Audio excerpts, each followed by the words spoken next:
எல்லோருக்கும் வணக்கம். இன்றைக்கி நாம் பார்க்க போகிறது ராகு கேது பயிற்சி பலன்கள் 2025. மேசத்தை பொறுத்த மட்டில் ராகுவானவர் லாபஸ்தானத்தை நோக்கி பயணப்படுகிறார். அதாவது 11ஆம் இடத்தில் அமரும் நிலை உருவாகிறது. 11இல் இருக்கும் கோள்கள் பொதுவாக ஒரு சுப நிலை பெற்று சுப பலன்களை செய்யும் என்பது ஒரு ஜோதிட விதி. அதன் அடிப்படையில் அங்கு இருக்கக்கூடிய ராகு தனலாபங்களை தருகிறார். மேலும் அந்த வீட்டு அதிபதி சனி ஆல்ரெடி மேசத்திற்கு 7 சனியை ஆரம்பித்திருக்கிறார். அப்போது சனியாகவும் அவர் செயல்படுவார் என்ற அந்த ஒரு கோட்பாட்டின் பெயரில்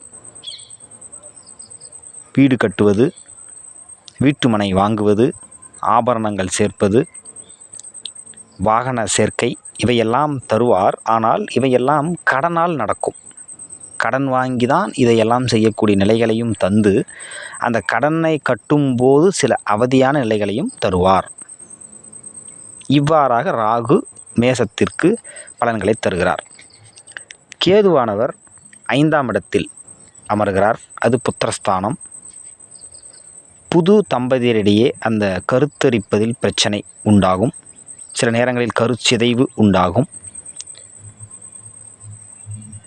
பிள்ளை இருப்பவர்களுக்கு அவர்களுடைய எதிர்காலத்தை நினைத்து வருத்தப்படக்கூடிய நிலைகளை உருவாகும். அதாவது கல்வியில் மந்த நிலையை காட்டுகிறது. பிள்ளைகளினுடைய கல்வியில், பிள்ளைகளின் உடல்நலத்தில் சில பிரச்சனைகளை காட்டுகிறது. இதையெல்லாம் நினைத்து வருத்தப்படக்கூடிய நிலைகளை அல்லது அதற்காக செலவினம் செய்யக்கூடிய நிலைகளை காட்டுகிறது.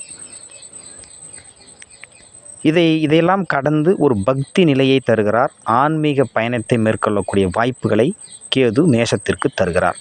இது ராகு கேது பெயர்ச்சியால் ஏற்படக்கூடிய பொது பலன்கள். மேசத்திற்கு பரிகாரம் என்று எடுத்துக்கொண்டால், தனக்கு சொந்த தாத்தா பாட்டி இருந்தால் அவர்களிடம் நேரம் செலவிடுங்கள்.